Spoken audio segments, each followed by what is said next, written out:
untuk peserta pertama dari tim Coach Tom McKifley. Silakan Coach. Kalau Anda pergi ke Riau, setiap pagi banyak sekali orang yang sarapan mie sagu. Karena ini adalah sarapan yang paling populer. Kenapa? Karena rupanya penghasil sagu terbesar di Indonesia adanya di Riau. 90% hasil sagu itu sudah mengcover 70% sagu di Indonesia. Tetapi sayangnya popularitas sarapan mie sagu belum ada yang membuat menjadi instan. Itulah yang dilakukan oleh mie sagu Bujang. Seperti apa kisahnya? Mari kita sambut mie sagu Bujang. Halo, saya Igo. Saya Aulia. Kami dari Mie Sagu Bujang, Mie Sagunya Riau. Mie Sagu Bujang adalah produk kuliner khas Riau yang dikemas secara modern, lengkap dengan komponen mie sagu, bumbu, dan topping berupa ikan teri dan pilus. Dan produk kami 100% tanpa bahan pengawet. Saat ini kami ada 2 varian, yaitu mie sagu kuah dan mie sagu goreng. Dan masing-masing varian ini memiliki rasa yang otentik. Harapan kami dengan hadirnya mie sagu Bujang dalam bentuk kemasan, masyarakat luas bisa menikmati olahan mie sagu ini dimanapun dan kapanpun. Sebagai anak muda Riau, kami memiliki misi ingin mengangkat sumber penghasilan alam yang ada di Riau dan membantu para petani serta nelayan lokal. Riau, khususnya Kabupaten Meranti, adalah daerah penghasil sagu terbesar di Indonesia. Jadi, menurut kami, ini adalah potensi yang besar yang harus kami maksimalkan untuk mengembangkan kuliner khas Riau yang terbuat dari olahan sagu. Kami ingin meningkatkan pemasaran mie sagu Bujang agar dapat dikenal di seluruh Indonesia. Oleh karena itu, besar harapan kami untuk bisa mendapatkan bantuan dana sehingga dapat mewujudkan mimpi kami. Kami, Mie Sagu Bujang, siap menjadi juragan zaman now.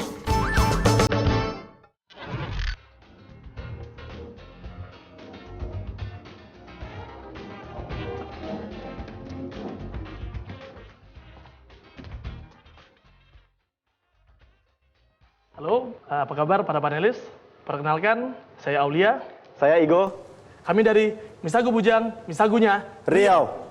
Orang Melayu punya agenda. Cakep. Pemilihannya darah dan bujang. Cakep. Ke Riau takkan sempurna.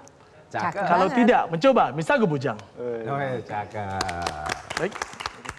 Berbicara tentang sagu, sagu itu penghasil terbesarnya itu adalah Riau. 70% sagu di Indonesia berasal dari Riau. Maka dari itu kita melihat peluang sumber daya alam yang ada di Riau bisa kita manfaatkan menjadi produk turunan yang menjadi nilai jual lebih tinggi. Fakta kedua, memiliki banyak manfaat bagi kesehatan. Fakta ketiga, sebagai alternatif pangan lokal yang kaya gizi. Kenapa mie sagu? Jadi mie sagu adalah produk kuliner khas Riau yang banyak dikonsumsi oleh masyarakat di sekitaran Riau. Sebagaimana kalau seandainya di daerah lain, contohnya ada gudeg yang ada di Jogja, empek-empek yang ada di Palembang, kalau di Riau itu punya mie sagu. Ini adalah grafik penjualan kami 3 tahun terakhir, omset sekitar 100 juta per tahun. Alhamdulillah pada tahun berikutnya kami mengalih 2 kali lipat omset kami di angka sekitar 200 juta. Jadi ini adalah masalah yang kami temukan dalam mie sagu Bujang, yaitu kami masih memiliki harga produksi yang tinggi. Yang kedua, daya tahan produk kami masih singkat. Dan ketiga, budget promosi kami yang masih rendah. Oleh karena itu mungkin masih banyak yang belum tahu mie sagu.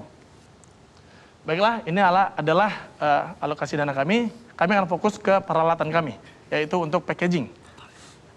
Dana kisaran yang kami butuhkan kurang lebih sekitar 40 sampai 50 juta. Kami akan fokus kepada mesin pengemasan saset cairan bubuk dan juga mesin pengemasan saset cairan liquid. Rasanya enak, habis soalnya. Berapa mangkok tadi? Hampir 2 mangkok, kalau nggak keselak.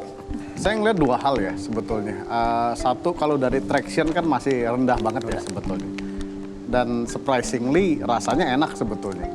Jadi mungkin bisa difokuskan ke market B2B ya. B2B. Kan restoran di Indonesia ini banyak banget kafe-kafe dan lain-lain. So ini interesting untuk dicoba sebetulnya sebagai alternatif menu itu bisa jadi satu poin di mana teman-teman juga tidak memerlukan izin seperti Bepom kalau bermain di B2B. Kalau memang betul di Riau itu orang tuh sehari-hari makan seperti ini, coba ciptakan modeling outletnya gitu ya, yang bisa dikembangkan. Ya, fokusnya harus dia kembangkan lagi pasarnya dulu. Dan dia harus lebih banyak masuk ke seperti social media, marketplace, e-commerce, ya social commerce seperti itu. Sehingga nanti brandnya makin dikenal, makin banyak yang menikmati. At the end dia punya cash flow bisa melakukan itu sendiri gitu. Ini seperti amplop kalau kita lihat memang bagus. Ini sudah saya tidak tentu perlu ada tambahan-tambahan mengenai keterangan calories dan sebagainya. Tapi setelah dibuka, sajian yang sangat enak, saya coba dua-duanya nih enak. Saya bukan pemakan pedas tapi saya bisa menikmatinya. I think bisa kita sedikit perbaiki. Karena it's a disappointment. Di sini excited begitu lihat. Kalau lihat condimentsnya ataupun apa namanya ini baik, tapi ini mesti mungkin dengan sedikit ya diperbaiki karena ini yang akan menjadi utamanya. Packaging di dalam plastiknya itu kurang kurang mengena di hati lah. Jadi ini yang perlu dikembangkan sedikit yang supaya konsumen juga merasa journey-nya terus sampai pada itu udah di piring. Jangan sampai ini hanya plastik aja, harus selalu ada story-nya. Kalau saya mungkin tanya dari segi kesehatan kan, bilang ini lebih sehat. Itu apa buktinya ya? Maksudnya apakah ada penelitian ini lebih sehat? Dan misalnya misalnya lebih sehat, kayaknya kurang ditonjolkan. Untuk di produk kita sendiri, untuk secara uji lab, memang kita belum ada mencoba uji lab bahwa mie produk kita ini memang udah healthy food. Cuman kita mengambil tolak ukur dari produk bahan baku kita yaitu tepung sagu. Kenapa harus ke healthy? Orang jualan cuanki, cilok bisa miliaran, gitu ya. Kecuali memang ada something yang idealisme ya. Oh enggak, saya harus sehat. Saya nggak mau yang lain-lain. Oh pengen healthy itu marketnya masih niche. Ya nggak apa-apa ada micin gitu ya. Ya asal dalam hal yang normal ya, tapi marketnya gede gitu, nggak harus semua harus healthy gitu.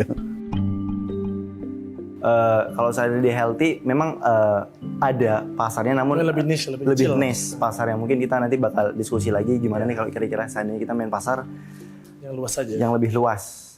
Boleh tahu harga jualnya? Kalau untuk harga jual di retail itu range dari 20 sampai 25 ribu. Sekarang setelah produksi, appoint distributor atau langsung jualan?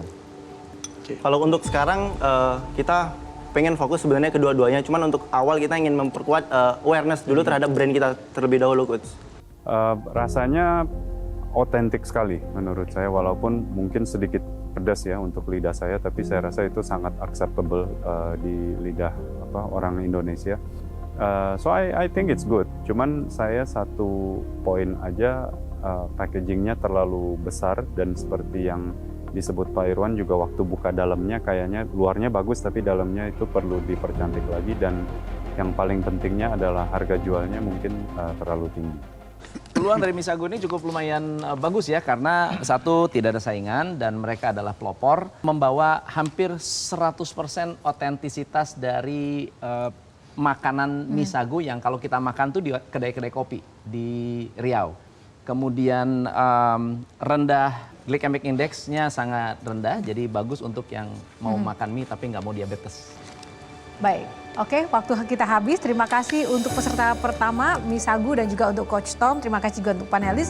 Dan silahkan untuk kembali ke tempat, kita masih akan nantikan peserta kedua dan apakah juga peserta pertama ini mampu menggerakkan hati para panelis untuk memberikan investasi atau tambahan modal. Kita akan tunggu, seusai jeda kami akan kembali. Silahkan, terima kasih. Alhamdulillah tadi presentasi di depan panelis cukup alhamdulillah lancar dan sangat grogi tentunya, nervous ya kita ya. Tapi alhamdulillah tadi bisa kita atasi situasi itu. Ini adalah satu mie instan pertama, mie sagu pertama di Riau yang memang duplikat sarapan mie sagu yang tradisional. Saya berharap panelis bisa melihat value dari mie sagu ini untuk kearifan lokal, yaitu Riau. Jelajahi cara baru mendapatkan informasi. Download Metro TV Extend sekarang.